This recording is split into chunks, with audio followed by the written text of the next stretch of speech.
Formidable. Merci, Monsieur le député de Matane-Matapédia. Nous allons maintenant passer au débat de fin de séance. Merci. Alors, tel qu'annoncé précédemment, nous allons maintenant procéder à ce débat qui portera sur une question adressée par Madame la députée de Mont-Royal-Outremont à Monsieur le ministre de l'Immigration, de la Francisation et de l'Intégration, concernant la mission en Europe de la ministre de l'Enseignement supérieur qui doit redorer l'image du Québec. S'il vous plaît. Merci, collègues, pour votre discrétion. Les travaux sont en cours. Donc, je disais, question adressée par Madame la députée de Mont-Royal-Outremont à Monsieur le ministre de l'Immigration, de la Francisation et de l'Intégration concernant la mission en Europe de la ministre de l'Enseignement supérieur qui doit redorer l'image du Québec qui est mise à mal par le gouvernement caquiste. Je vous rappelle que conformément à l'article 310 du règlement, le député qui a soulevé le débat et le ministre qui lui répond ont chacun un temps de parole de 5 minutes. Et le député a ensuite droit à une réplique de 2 minutes. Madame la députée, je vous cède la parole pour une durée de 5 minutes. Merci, Monsieur le Président. Oui, ce matin, je posais la question en Chambre au sujet de la mission qui est en cours actuellement. La ministre de l'Enseignement supérieur a été dépêchée par le gouvernement de la CAQ en Belgique, en France. Pourquoi? Pour faire quoi? Pour redorer le blason du Québec, pour réparer les pots cassés, pour recadrer le message. Parce que, Monsieur le Président, il y a un message qui a été envoyé à l'international. Il a été envoyé par le gouvernement de la CAQ. Le message qui est envoyé, qui a circulé notamment dans la francophonie, c'est là que se trouve la ministre de l'Enseignement supérieur, c'est que les portes du Québec se referment, les étudiants internationaux ne sont peut-être plus les bienvenus.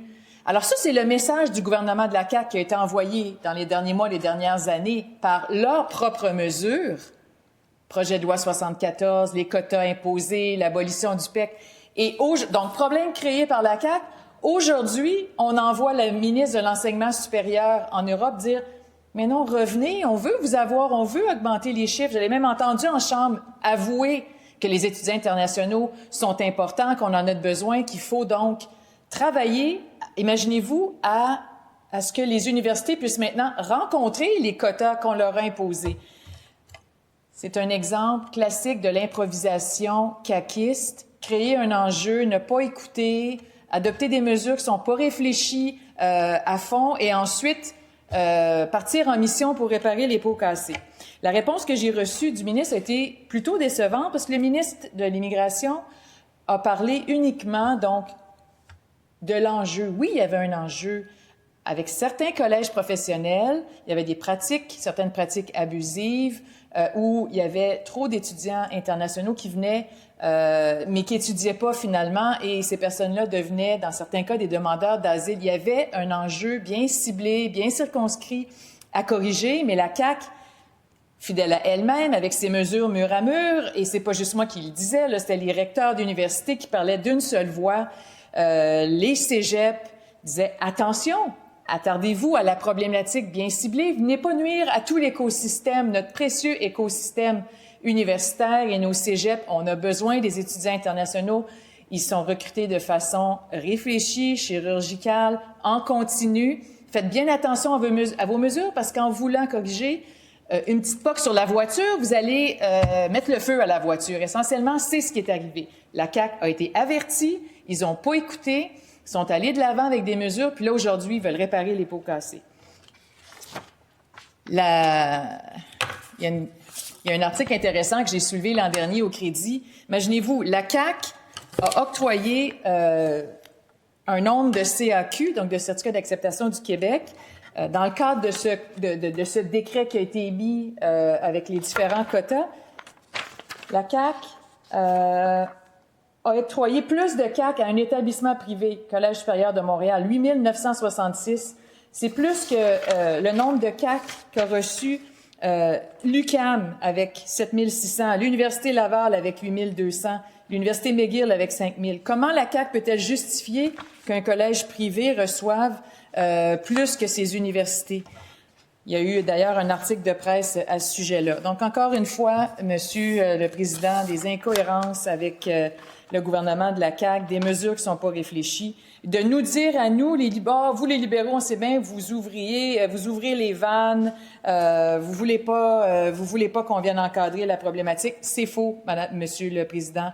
C'est inexact de dire ça. On était clair et on avait tous les réseaux derrière nous. Il fallait agir de façon ciblée et intelligente.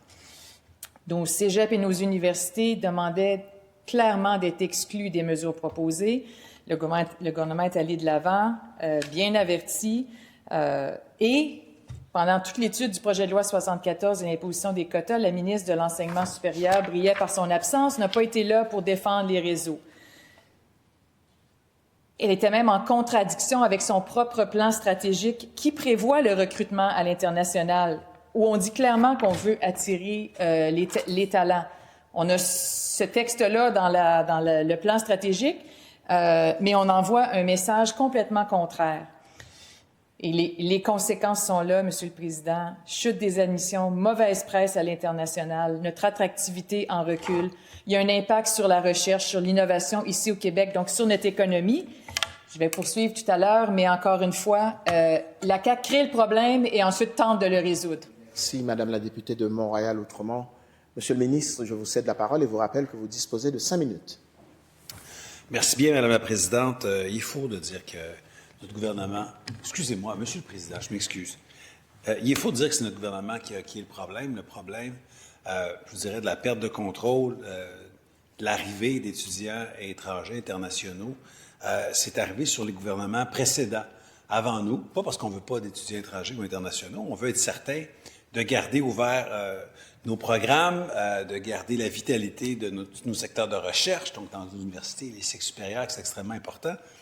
Mais il faut quand même s'assurer que c'est le gouvernement québécois et non pas différentes institutions, particulièrement certains collèges privés qui font la politique de l'immigration de l'État québécois.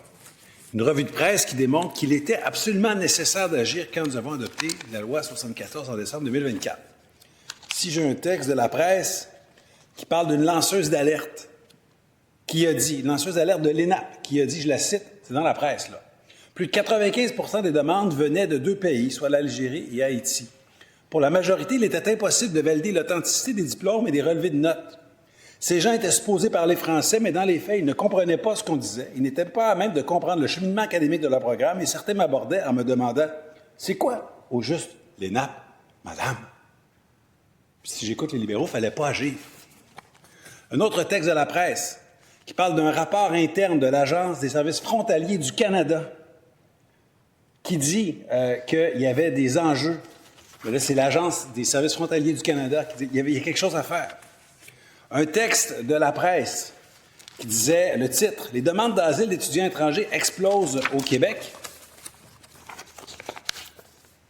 C'est assez clair qu'il y a une augmentation très, très, très nette du nombre de personnes qui arrivent ici sous de faux prétextes en tant qu'étudiants étrangers et qui, dans le fond, sont des demandeurs d'asile. Un texte, cette fois-ci de Radio-Canada, « Réseaux illégaux d'immigration dans les coulisses de la tempête à l'UQAC ». Des réseaux criminels ont ciblé l'Université du Québec à Chicoutimi ces dernières années en recourant à des stratagèmes frauduleux pour faire émigrer des étudiants africains. Autopsie d'une crise, c'est pas moi qui le dis, Radio-Canada, qui a laissé des séquelles et entaché la réputation de l'université. Ma collègue dit que c'est le gouvernement qui a entaché la réputation de l'université. Quand l'Agence des services frontaliers enquête, quand une lanceuse d'alerte dit « Écoutez, il y a des gens qui ne parlent pas français, ils sont admis à l'ENAP, puis ils se demandent c'est quoi l'ENAP », puis elle dit que c'est nous qui entachons la réputation de nos institutions. Au contraire, on est les défenseurs de notre réseau contre la mauvaise publicité que nous font ces dérapages qui avaient lieu avant que nous agissions. Donc, nous sommes en train de rétablir la situation. Un autre texte de Radio-Canada, l'UPAC enquête, là c'est rendu l'UPAC enquête sur des fraudes liées à des étudiants africains. Radio-Canada. Journal de Montréal. On parle ici du Collège supérieur de Montréal. Les dirigeants ont fait face à une explosion de demandes d'admission. Encore Journal de Montréal, le Collège supérieur de Montréal recrute en grande majorité à l'international.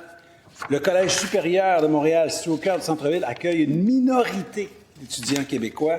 Son modèle d'affaires est plutôt basé sur le lucratif recrutement d'une clientèle internationale, souvent originaire du Maghreb ou de l'Inde. La revue de presse est sans appel. Monsieur le Président, il fallait agir. Alors, quand ma collègue dit « les portes se referment, les étudiants étrangers ne sont plus les bienvenus », pas vrai, là. Écoutez, il n'y a pas si longtemps, il y avait 50 000 étudiants étrangers au Québec. Ça a monté jusqu'à 122 000. Nous avons agi essentiellement pour contrer les dérapages dont on parle. J'espère qu'on ne dénoncera pas les pompiers qui ont éteint le feu.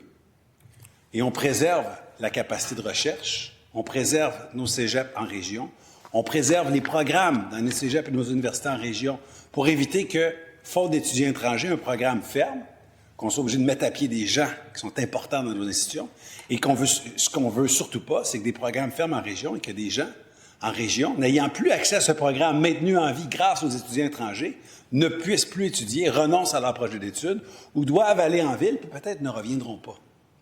Donc, on préserve tout ça. On donne une prévisibilité sur 4 ans, 110 000 étudiants internationaux ou étrangers, une stabilisation. Notre réseau d'universités et de cégep est préservé de ça. Stabilisation, prévisibilité. On a maintenant une planification sur 2 ans. Les CAQ sont renouvelés à la mi-parcours à la demande du réseau. Le vrai danger, Monsieur le Président, c'est le Parti québécois qui, lui, veut revenir, veut couper 60 000 étudiants étrangers, passer de 110 000 à 50 000. Quel programme ferait-il? Il faudrait qu'il réponde à la question. Merci, Monsieur le ministre. Madame la députée de Montréal-Outremont, je vous cède la parole pour votre droit de réplique de 2 minutes. Merci, Monsieur le Président. J'ai écouté attentivement le ministre de l'Immigration et sa revue de presse étoffée, mais je suis d'accord. Il y avait des choses à régler. Mais ce que le ministre omet de dire, et la revue de presse que le ministre omet de mentionner, c'est la réplique très claire de nos universités et nos cégeps. Ils ont dit, qu'est-ce qu'on a à voir avec ça, nous? S'il y a un problème, c'est pas nous qui l'avons créé, qui l'avons causé. Alors, excluez-nous des mesures proposées. Donc, vous voyez, Monsieur le Président, on reconnaît qu'il y avait un enjeu. Ce qu'on dit, c'est que le gouvernement de la CAQ n'a pas mis de l'avant des mesures réfléchies, ciblées pour régler l'enjeu. Ils ont mis de l'avant des mesures mur à mur, problématiques, qui ont aggravé la problématique ou qui ont ouvert la porte ou créé une nouvelle problématique. La demande des universités, c'était « excluez-nous ». À tout le moins, excluez les cycles supérieurs, maîtrise, doctorat, là où il y a une majorité d'étudiants internationaux. Même le scientifique en chef a dit et a réitéré récemment, les étudiants internationaux, on en a besoin. Il faut faire très attention à ce qu'on dit, à ce qu'on véhicule, notre réputation à l'étranger. Il faut la préserver, il faut dérouler le tapis rouge à ces talents-là pour combler justement les cohortes au niveau de la maîtrise et du doctorat, pour faire avancer la science, la recherche, le développement, l'innovation. C'est fondamental pour notre économie, Monsieur le Président. Dans le contexte économique et géopolitique actuel, encore davantage, avec, comme on voit la façon dont le président américain traite les universités, d'autant plus il y a encore plus de raisons de dérouler le tapis rouge aux talents internationaux. Merci. Merci, Madame la députée de Montréal-Outremont. Alors, voilà qui met fin à ce débat de fin de séance. Je suspends les travaux jusqu'à 14h30.